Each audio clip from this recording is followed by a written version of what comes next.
আল্লাহর এক বান্দি নারী, আল্লাহর বড় আশেকা, বড় আবেদা বান্দি। অন্তরের ভিতরে আমার মাওলার ভয়। ও জগতের নারীরা, তোমার কি মনে চায় না তুমি আল্লাহর কাছে প্রিয় বান্দি হও? ও জগতের মায়েরা, বোনেরা, নারীরা, ভালো করে শুনে নেও। তোমার কি মনে চায় না তুমি তোমার সন্তানের কাছে ভালো একজন মা হও? ও জগতের নারীরা, তোমার কি মনে চায় না তুমি তোমার স্বামীর কাছে ভালো একজন স্ত্রী হও? ও আল্লাহর বান্দি, বড় আশেকা, বড় আবেদা, যার নাম হলো হযরত রাবিয়া বসরি রাহমাতুল্লাহি আলাইহি, যৌবনের ক্ষুধা কথা ভুলে গিয়েছেন, আল্লাহর প্রেমে পাগল হয়েছেন, দুনিয়ার প্রেমের কথা রাবিয়া বসরি ভুলে গিয়েছেন। কারণ কুরআনুল কারীমের আয়াত রাবিয়াকে স্মরণ করিয়া দিল, ওয়া আম্মা মান খাফা মাকামা রাব্বিহি ওয়া নাহান নাফসা আনিল হাওয়া। ওরে যারা আমার মাওলার জন্য দুনিয়ার স্বাদকে অস্বীকার করবে, যারা আমার মাওলার জন্য দুনিয়ার রং তামাশাকে বর্জন করবে, এক কথায়, সহজ কথায় যদি বলি, যারা আমার মাওলার সামনে দাঁড়ানোকে ভয় করবে আর আমার আল্লাহর ভয়ের জন্য দুনিয়ার সব গুনাহের কাছ থেকে নিজেকে ফিরাইয়া রাখবে, আল্লাহ তাআলা বলেন, ফা ইন্নাল জান্নাতা হিয়াল মাওয়া। ও নবী, উম্মতের জানা দেন, আপনার ওই উম্মত যারা আমি আল্লাহর সামনে দণ্ডায়মান হওয়াকে ভয় করবে, আমি আল্লাহ হাসরের ময়দানে এই বান্দার জন্য জান্নাতের উত্তম সুসংবাদ দিব, যাও চিরস্থায়ী জান্নাত। আল্লাহর বান্দি, বড় আশেকা, বড় আবেদা বান্দি রাবিয়া বসরি রাহমাতুল্লাহি আলাইহি, যৌবনের সময় স্বামী দুনিয়া থেকে বিদায় হয়ে গেলেন। আল্লাহর বান্দি রাবিয়া যৌবনের ওই কঠিন সময় নিজেকে কন্ট্রোল করে আবার মাওলার দরবারে নিজেকে ছেড়ে দিয়েছেন। ও আল্লাহ, আপনার রহমত ছাড়া আমি রাবিয়া আপনার দাসত্ব করতে পারবো না, গোলামি করতে পারবো না। ও আল্লাহ, দুনিয়ার সব শয়তানের ধোঁকা থেকে আমি তোমার কাছে আশ্রয় চাই। ও আল্লাহ, আমি রাবিয়াকে তুমি দ্বীনের জন্য, ধর্মের জন্য, ইসলামের জন্য কবুল করে নেও। রাবিয়া বসরির ঘটনা আজ থেকে 1300 বছর আগের ঘটনা।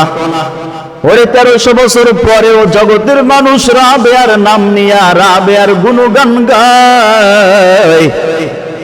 আর তুমি আমার মা, তুমি আমার বোন, তুমি আমার স্ত্রী, তোমার গুণগান জগতের মানুষ তো দূরের কথা, নিজেকে এমন ভাবে ব্যবহার করো নিজের স্বামীর জবান থেকে নিজের গুণগান পর্যন্ত শোনা যায় না। রাবিয়ার মতো হও। ওই রাবিয়ার যৌবনের মধ্যবর্তী সময় স্বামী বিদায় হয়ে গেল, রাবিয়া বিধবা হয়ে গেলেন। রাবিয়ার বিবাহের দরকার, বড় আশেকা বান্দি, বড় আবেদা, আল্লাহর বড় আশিক। ওই আল্লাহর বান্দি এলাকা জুড়ে, দেশ জুড়ে একটা সার্কুলার হয়ে গেল, আল্লাহর বান্দি রাবিয়া এতটাই মহিষী একজন ভদ্র নারী, একজন আল্লাহ ভীরু নারী, নবী প্রেমিক একজন নারী, যেই রাবিয়ার চেহারা আজও পর্যন্ত দুনিয়ার কোনো মানুষ দেখতে পারে নাই। শুধু কি তাই বলে, আকাশের সূর্য পর্যন্ত রাবিয়াকে দেখতে পারে নাই। সব সময় ছাদের নিচে, চার দেয়ালের ভিতরে নিজেকে আবদ্ধ করে রাখেন, বলে আমার চোখ আমার আল্লাহর জন্য, আমার চোখ যদি জগতের ভিন পুরুষ দেখিয়া ফেলায়, আমি রাবিয়ার চোখ দিয়ে আমার মাওলাকে দেখতে পারবো না। এই জন্য রাবিয়া বসরি নিজেকে এতটাই হেফাজত করে রেখেছেন, যেই রাবেয়া আমার মদিনার নবীর কাছে বড় প্রিয় বান্দি, প্রিয় উম্মত, প্রিয় আশেকা হয়ে গেছেন, আমার মাওলার কাছে সবচেয়ে বড় দামি বান্দি হিসাবে বিবেচিত হয়েছেন। ও জগতের মানুষেরা, রাবেয়া বসরি যদি পারে, ও পর্দার অন্তরালের মা বোনেরা, তুমি কেন পারবা না? রাবেয়া বসরি যদি তার নামটা 1300 বছর পরেও জগতের মানুষের মুখে মুখে মুখে মুখে লাগায়া দিতে পারে, এটা রাবেয়ার কোনো কারামতি না। রাবেয়া আমার আল্লাহর পাগল, আমার আল্লাহ রাবেয়ার পাগল হয়ে গেল। এই জন্য আল্লাহ তাআলা বলেন, ও দুনিয়ার গোলাম, তুই আমি মাওলার গোলাম হয়ে যাও, আমি আল্লাহর জন্য হয়ে যাও, নেক আমল করো, পরিপূর্ণ ঈমানটা মজবুত করে নেও, দেখবা আমি আল্লাহ জগতের মানুষের মালা বানাইয়া তোমার গলার ভিতরে পরিধান করে দিব। জীবিত থাকতেও সম্মান পাবি, মরার পরেও দুনিয়ায় সম্মান পাবি, কবর জগতেও সম্মান পেয়ে যাইবা। আতিনা ফি দার দুনিয়া না হাসান, আতিনা ফি দার উকবা না হাসান, ইয়া গিয়াসাল মুস্তাগীথিন হদিনা নফতিখারা বিল উলুমি ওয়াল গিনা। রাবেয়া বসরি বিবাহের দরকার। এলাকার মানুষেরা, এলাকার পর্দানিশীন মা বোনেরা রাবেয়ার কাছে গেলেন, ও রাবেয়া, যৌবনের কঠিন সময়ে স্বামী ইন্তেকাল করলেন, বিধবা হয়ে গেলেন, বিবাহের তো দরকার। রাবেয়া বসরি সংবাদ দিয়া দিলেন, বিবাহ করব, এমন একজন পুরুষকে আমার স্বামী বানাবো, যে পুরুষ আমার মতো আমার মাওলার জন্য পাগল, দুনিয়ার বিন্দু পরিমাণ লোভ লালসা তার ভিতরে নাই। এমন পুরুষ যদি আমি রাবেয়া কখনো পাই, আমি রাবেয়া স্বামী হিসাবে গ্রহণ করব, না সে তো গ্রহণ করব না। জীবনটাকে একাকিত্বের সঙ্গে চালাইয়া আমার মাওলার কাছে চলে যাব। খুঁজতে খুঁজতে সংবাদ পাওয়া গেল, ওই বসরা শহর, বসরা এলাকার ভিতরে এক আল্লাহর বান্দা, যার নাম হলো হাসান বসরি রহমাতুল্লাহি আলাইহি। ওই হাসান এতটা আমার মাওলার বড় আশিক,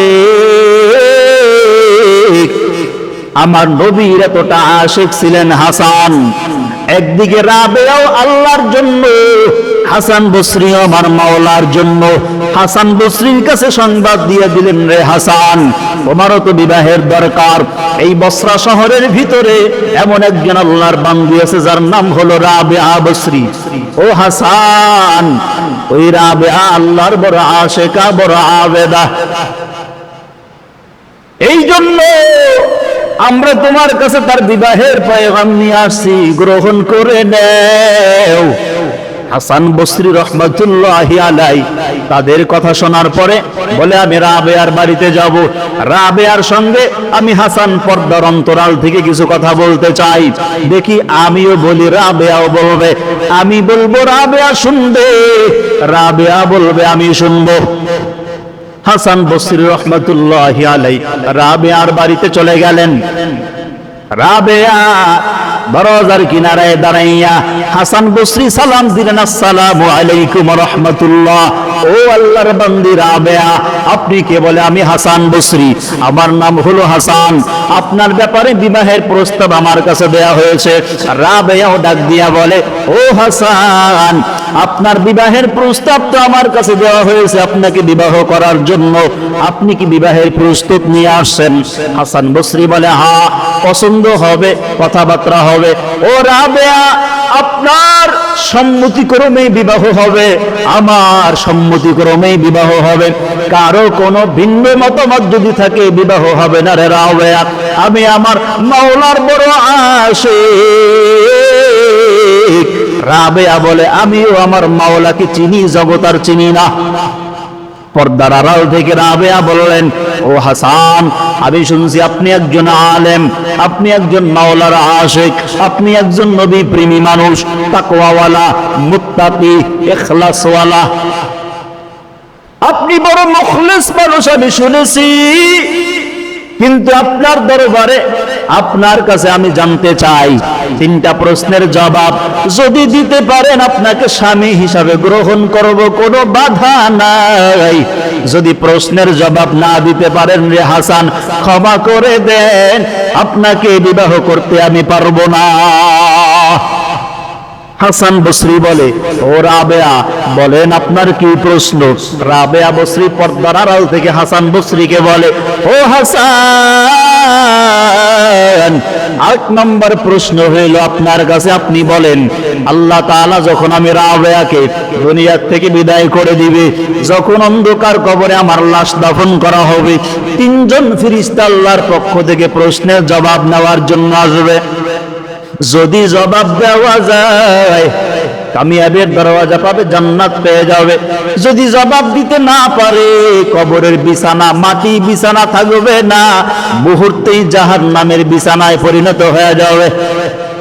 ও হাসান, আপনি কি বলতে পারবেন আমি রাবেয়া যখন কবরে চলে যাব, আল্লাহর ফেরেশতার পক্ষ থেকে, আল্লাহর পক্ষ থেকে ফেরেশতারা প্রশ্ন করার জন্য আসবে, আপনি বলে দেন আমি রাবেয়া ফেরেশতাদের 3 প্রশ্নের জবাব দিতে পারবো কি পারবো না? হাসান বসরি আশ্চর্য হয়ে গেলেন, এটা আবার কেমন প্রশ্ন? কারণ এই প্রশ্নের জবাব দুনিয়ার কোন পীর জানে না, কোন ওলি জানে না, কোন গাউস কুতুব জানে না, কোন নবী জানে না। এই প্রশ্নের জবাব যিনি জানেন তিনি হলেন আমার আল্লাহ। কারণ বান্দার আমলের খবর, ইমানের খবর জানেন আমার আল্লাহ। আমি কবরে প্রশ্নের জবাব দিতে পারবো কি পারবো না, আমার বাবারও বলার ক্ষমতা নাই, আমার পীরেরও বলার ক্ষমতা নাই, আমারও বলার ক্ষমতা নাই। যিনি বলতে পারেন তিনি হলেন আমার আল্লাহ। হাসান বসরি বলেন, না না, আপনার প্রশ্নের জবাব নাই। রাবেয়া বসরি দ্বিতীয় প্রশ্ন করলেন, রে হাসান 2 নম্বর প্রশ্নের জবাব দেন। প্রশ্ন করেন, রাবেয়া বসরি প্রশ্ন করলেন, ও হাসান আপনি প্রশ্ন শুনে নেন। আল্লাহ তাআলা যখন মিজানের পাল্লায় আমলনামা ওজন করবেন, যার মিজানের পাল্লা হালকা হবে জাহান্নামে চলে যাবে, মিজানের পাল্লা ভারী হবে জান্নাতে চলে যাবে।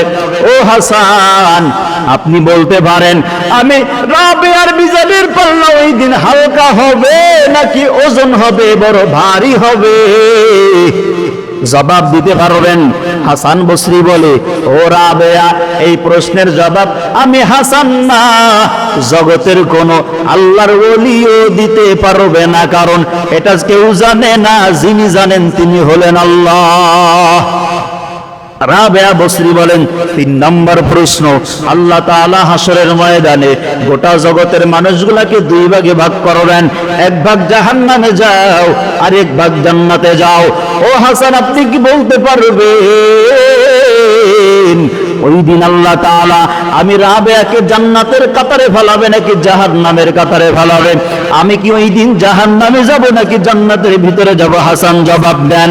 3টা প্রশ্নের জবাব যদি আপনি দিতে পারেন, আমি রাবেয়া কারো কোনো আদেশ লাগবে না, হাসি মুখে স্বামী হিসাবে গ্রহণ করব। কেমন প্রশ্ন? হাসান বসরি বলে, ও রাবেয়া বসরি, 3 প্রশ্নের জবাব আমার কাছে নাই।